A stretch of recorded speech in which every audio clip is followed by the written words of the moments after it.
السلام علیکم ورحمۃ اللہ وبرکاتہ۔ الحمد للہ الذی لم يتخذ ولدا ولم يكن له شریک فی الملک ولم يكن له ولی من الذل وکبرہ تکبیرا۔ اللهم صل على محمد وعلى آل محمد كما صليت على إبراهيم وعلى آل إبراهيم إنك حميد مجيد۔ اللهم بارك على محمد وعلى آل محمد كما باركت على إبراهيم وعلى آل إبراهيم إنك حميد مجيد۔ قال النبي صلى الله عليه وسلم: أحب الأعمال إلى الله أدومها وإن قل۔ معزز سامعین حضرات، رمضان المبارک کا بابرکت مہینہ، جس کی آج یا کل آخری رات ہے، ایک چھوٹی سی دنیاوی مثال میں دینا چاہوں گا۔ ہمارا معاملہ یہ ہوتا ہے کہ جس طرح ایک بندہ موبائل کے اندر ویڈیو چلاتا ہے یا آڈیو چلاتا ہے، وہ چلاتا رہتا ہے، جب اس کو کوئی کام ہوتا ہے اور کوئی بلاتا ہے یا کوئی مجبوری ہوتی ہے تو تھوڑی دیر کے لیے ویڈیو کو اسٹاپ کر دیتا ہے، ویڈیو بند کر دیتا ہے اور اپنا کام کر کے بات سن کے پھر کلک کرتا ہے، پھر ویڈیو شروع ہو جاتا ہے۔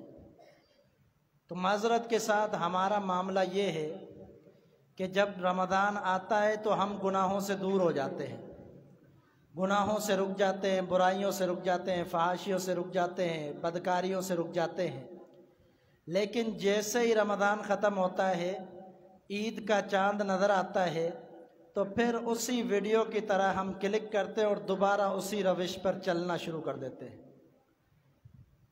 تو محترم بھائیو، رمضان ہمیں یہ درس نہیں دیتا، رمضان کا ہر عمل ہمیں استقامت کا درس دیتا ہے، مداومت کا درس دیتا ہے۔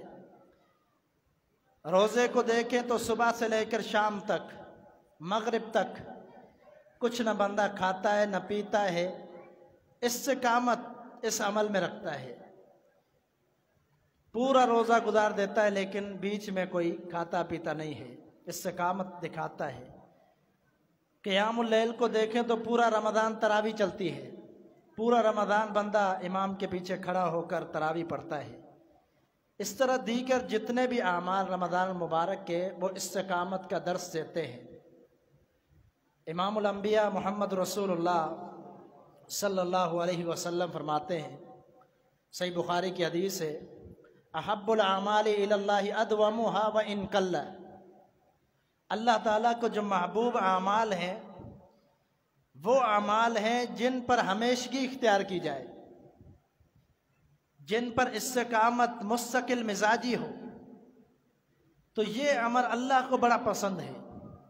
وَإِن قَلَّ، اگرچہ وہ کم ہی کیوں نہ ہو، کم عمل ہے۔ مثلا ایک بندہ استقامت کے ساتھ رات کو اٹھتا ہے، روزانہ تہجد پڑھتا ہے، زیادہ نہیں پڑھتا، 2 رکعتیں پڑھتا ہے یا 4 رکعتیں پڑھتا ہے، لیکن مستقل مزاجی کے ساتھ روزانہ رات کے وقت اٹھتا ہے اور تہجد پڑھتا ہے، یہ بندہ اللہ کو بڑا پسند ہے۔ نبی علیہ السلام نے سیدنا عبداللہ بن عمر رضی اللہ تعالیٰ عنہ سے فرمایا تھا: یا عبداللہ، لم تکن مثل فلان یقوم اللیل فترک قیام اللیل۔ اے عبداللہ، یہ صحیح بخاری مسلم کی حدیث ہے، فلاں بندے کی طرح نہ ہو جانا کہ جو رات کے وقت پابندی کے ساتھ قیام اللیل کیا کرتا تھا، اور ایک وقت آیا کہ اس نے قیام اللیل کو ترک کر دیا اور پڑھنا ہی چھوڑ دیا، تہجد پڑھنا ہی چھوڑ دیا۔ ایسا نہ کرنا، نبی علیہ الصلوۃ والسلام کی زندگی مبارکہ میں سے ہم دیکھتے ہیں تو آپ صلی اللہ علیہ وسلم نے ہر عمل پر استقامت کی۔ سیدہ عائشہ صدیقہ رضی اللہ تعالیٰ عنہ فرماتی آپ علیہ الصلوۃ والسلام رات کو اتنا لمبا قیام کرتے تو آپ صلی اللہ علیہ وسلم کے مبارک پاؤں سوج جایا کرتے تھے۔ ایک دفعہ میں نے کہہ دیا لِيَغْفِرَ لَكَ اللَّهُ مَا تَقَدَّمَ مِن ذَنبِكَ وَمَا تَأَخَّرَ، اللہ کے رسول، اللہ نے اعلان کر دیا ہے آپ کی جو بھول چوک ہے وہ بھی اللہ نے معاف کر دی، پھر بھی آپ اتنا قیام کرتے ہیں، اتنی اپنے آپ کو تکلیف دیتے ہیں، آپ کے پاؤں مبارک سوج جاتے ہیں۔ آپ نے فرمایا افلا اکون عبدا شکورا، اے عائشہ میں اللہ کا شکر گزار بندہ نہ بن جاؤں؟ یعنی استقامت کے ساتھ آپ صلی اللہ علیہ وسلم یہ عمل کیا کرتے تھے رات کے وقت۔ اور استقامت فی العمل، اس کے ساتھ کیا فوائد حاصل ہوتے ہیں؟ سیدنا بلال بن رباح رضی اللہ تعالیٰ عنہ کون ہے؟ حبشی ہے، اپنی قوم کے اندر کوئی ان کا اتنا بڑا مان مرتبہ نہیں ہے، ایک غلام ہے۔ قریشیوں کے مقابلے میں بھی قریشی ان کو کوئی حیثیت نہیں دیتے ہوں گے اسلام سے پہلے، کہ وہ ایک غلام کی حیثیت تھی، لیکن جب اسلام قبول کیا اور اعمال پر مداومت کی، امام الانبیاء محمد رسول اللہ صلی اللہ علیہ وسلم جب آپ صلی اللہ علیہ وسلم معراج پر گئے تو قدموں کی آہٹ اپنے سامنے سنی، قدموں کی آہٹ، آپ نے پوچھ لیا یہ کون ہے؟ بتلایا گیا کہ یہ آپ کے صحابی بلال حبشی ہے جو زمین پر چلتے ہیں اور قدموں کی آہٹیں اوپر آتی ہیں۔ اللہ اکبر! یہ مقام کیوں ملا تھا؟ یہ مقام استقامت فی العمل کی وجہ سے۔ سیدنا بلال کا عمل کیا تھا؟ انہوں نے بتلایا کہ میرا عمل یہ ہے کہ میں جب بھی بے وضو ہوتا ہوں، جب بھی میرا وضو ختم ہو جاتا ہے میں فوراً وضو کرتا ہوں اور 2 رکعتیں پڑھتا ہوں تحیت الوضو، یعنی جب بھی بندہ وضو کرے 2 نفل پڑھے، یہ سنت ہے۔ تو ہمیشہ یہ عمل رہا، اس عمل کی وجہ سے اتنا بڑا بلند مقام ملا سیدنا بلال رضی اللہ تعالیٰ عنہ کو۔ نبی علیہ الصلوۃ والسلام کے یہ صحابی، یہ عمل، کچھ لوگوں نے کہا کہ نبی علیہ الصلوۃ والسلام سب سے پہلے جنت میں جائیں گے، اور جنت میں آپ سے پہلے بلال رضی اللہ تعالیٰ عنہ کے قدموں کی آہٹ کیوں؟ اعتراض کیا۔ امام ابن قیم رحمہ اللہ نے بڑا بہترین جواب دیا۔ انہوں نے کہا یہ جو آگے آگے آہٹ تھی، اس کا مطلب میں تمہیں سمجھاتا ہوں کہ ہر جو مقام والا، فضیلت اور مرتبے والا بندہ ہوتا ہے، اس کے لیے کوئی نہ کوئی استقبال کرنے والا ضرور ہوتا ہے۔ تو کل قیامت کے دن بلال رضی اللہ تعالیٰ عنہ اور وہ لوگ جو یہ عمل کرنے والے ہوں گے، یہ محمد رسول اللہ صلی اللہ علیہ وسلم کا استقبال کریں گے، نبی علیہ الصلوۃ والسلام کا استقبال کریں گے۔ تو مداومت فی العمل، عمل کو ہمیشگی کے ساتھ اختیار کرنا، اسی کا فائدہ ہے۔ نبی علیہ الصلوۃ والسلام نے فرمایا من صلی 12 فی کل یوم ولیلۃ بنى اللہ لہ قصرا فی الجنہ، فرمایا کہ جو بندہ دن اور رات میں 12 نوافل پڑھتا ہے، اللہ تعالیٰ اس کے لیے جنت میں محل تیار کرتا ہے۔ اور یہ 12 رکعتیں جامع ترمذی کے اندر حدیث میں وضاحت ہے۔ کیسی وضاحت ہے اس حدیث کی؟ وضاحت اس طرح ہے کہ یہ 2 رکعتیں فجر سے پہلے سنت، 4 رکعتیں ظہر سے پہلے سنت، 2 رکعتیں ظہر کے بعد، 2 رکعتیں مغرب کے بعد اور 2 رکعتیں عشاء کے بعد۔ یہ 12 رکعتیں جو بندہ ان کی حفاظت کرتا ہے اور ہمیشگی اختیار کرتا ہے، اللہ تعالیٰ اس کے لیے روزانہ کی بنیاد پر جنت میں محل تیار کرتا ہے۔ اور قربان جائے نبی علیہ الصلوۃ والسلام کے ازواج پر، یہ روایت بیان کرنے والی سیدہ ام حبیبہ ہیں، صحیح مسلم کی روایت ہے، فرماتی ہے ما ترکتہن منذ سمعتہن من رسول اللہ صلی اللہ علیہ وسلم، جب سے امام الانبیاء سے میں نے یہ حدیث سنی ہے اس کے بعد سے اب تک کبھی بھی میں نے یہ 12 رکعتیں ضائع نہیں کی۔ اللہ اکبر! میں اپنے آپ سے سوال کرتا ہوں، کیا میں نے کبھی یہ 12 رکعتیں پڑھی ہیں؟ انہوں نے کبھی ترک نہیں کی اور میں نے کبھی پڑھی نہیں۔ کتنی بڑی فضیلت ہے اعمال میں استقامت! اللہ تعالیٰ نے قرآن مجید میں مقام بیان کیا جو ایمان لا کر استقامت فی الدین اختیار کرتا ہے اس کی فضیلت کیا ہے؟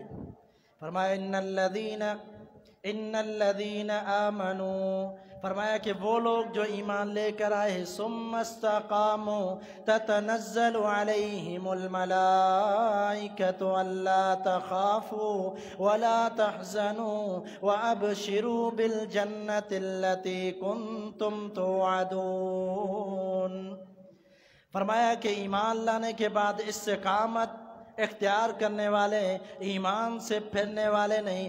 یہاں پھر میں مثال دینا چاہوں گا، سیدنا بلال رضی اللہ تعالیٰ عنہ کی مثال دیکھ لیجئے۔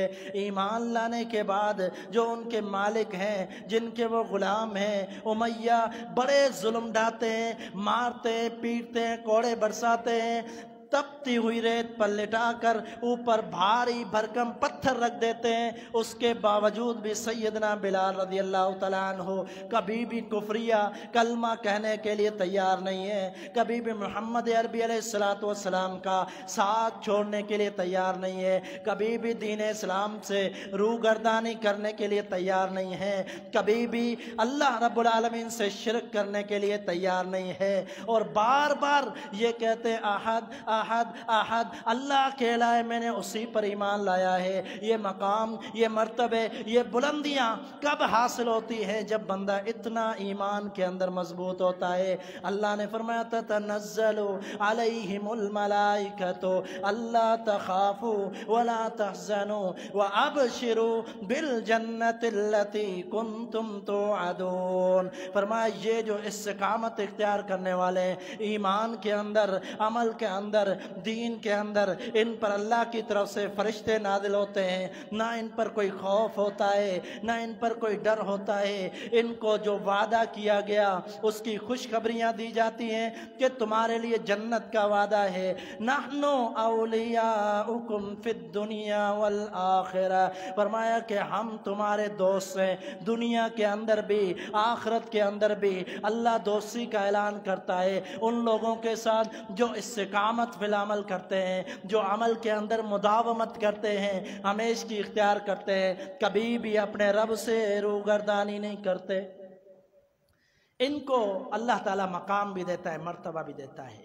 فرمایا وَلَكُمْ فِيهَا مَا تَشْتَهِي أَنفُسُكُمْ وَلَكُمْ فِيهَا مَا تَدَّعُونَ نُزُلًا مِّن غَفُورٍ رَحِيمٍ۔ فرمایا تمہارے لیے جنت میں ہر وہ کچھ ہوگا جو تم چاہو گے، جو چاہو گے تمہیں ملے گا۔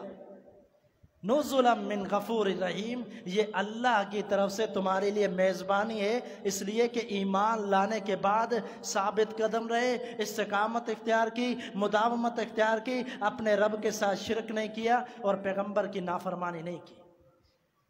تو عمل پر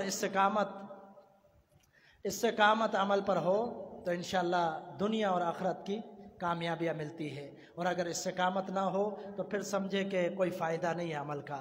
جب رمضان کے اندر بندہ اعمال کرتا ہے بہت سارے، اور پھر رمضان کے بعد اگر اس کے اندر استقامت نہیں ہے تو سمجھے رمضان کا کوئی فائدہ ہم نے حاصل نہیں کیا۔ اگر استقامت بعد میں موجود ہے تو پھر ہم نے کوئی نہ کوئی فائدہ حاصل کیا۔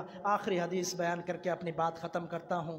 سیدہ ام سلمہ رضی اللہ تعالی عنہ فرماتی ہیں کہ نبی علیہ السلام دعا فرمایا کرتے تھے، اللہم یا مقلب القلوب ثبت قلبی علی دینک، اے اللہ، اے دلوں کو پھیرنے والے، میرے دل کو ثابت قدم رکھ دین پر، میرے دل کو ثابت قدم رکھ اطاعت پر، طاعت پر۔ ام سلمہ رضی اللہ تعالیٰ عنہ فرماتی ہے نبی صلی اللہ علیہ وسلم نے فرمایا کہ اللہ تعالیٰ کے انگلیوں کے درمیان ہر انسان کا دل ہوتا ہے، یقلبھا، اللہ تعالیٰ اس کو پھیر دے جہاں مرضی چاہے۔ اس لیے اللہ سے ثابت قدمی کی دعائیں بھی کیا کرو، اے اللہ مجھے عمل میں استقامت عطا کر، اے اللہ مجھے دین میں استقامت عطا کر، اے اللہ مجھے اطاعت میں استقامت عطا کر، اے اللہ مجھے سارے اعمال میں استقامت عطا کر، میرا خاتمہ ایمان پر ہو اور اسلام پر خاتمہ ہو، اس قدر مجھے استقامت عطا کر۔ وما علینا الا البلاغ المبین۔